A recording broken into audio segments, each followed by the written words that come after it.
భారత మహిళా క్రికెటర్ అయిన యువ ప్లేయర్ షఫాలి వర్మ చరిత్ర సృష్టించింది. అయితే చైనా వేదికగా జరుగుతున్న ఏషియన్ గేమ్స్ లో మొట్టమొదటిసారిగా క్రికెట్ పోటీలు నిర్వహిస్తున్నారు.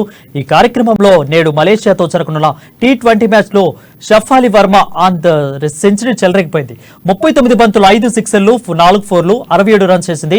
దీంతో ఏషియన్ గేమ్స్ లో ఈ ఘనత సాధించిన తొలి ఇండియన్ ప్లేయర్ గా నిలిచింది. అయితే ఈ మ్యాచ్ వర్షం కారణంగా 15 ఓవర్లకు కుదించగా భారత్ మొదటి ఇన్నింగ్స్ లో 2 వికెట్లు కోల్పోయి 173 పరుగులు చేసింది. అయితే మలేషియా ఆడుతున్న సమయంలో వర్షం మరోసారి రావడంతో క్వార్టర్ ఫైనల్ మ్యాచ్ ను రద్దు చేశారు. దీంతో గణాంకాల ప్రకారం భారత్ సెమీఫైనల్స్ కు దూసుకెళ్లింది.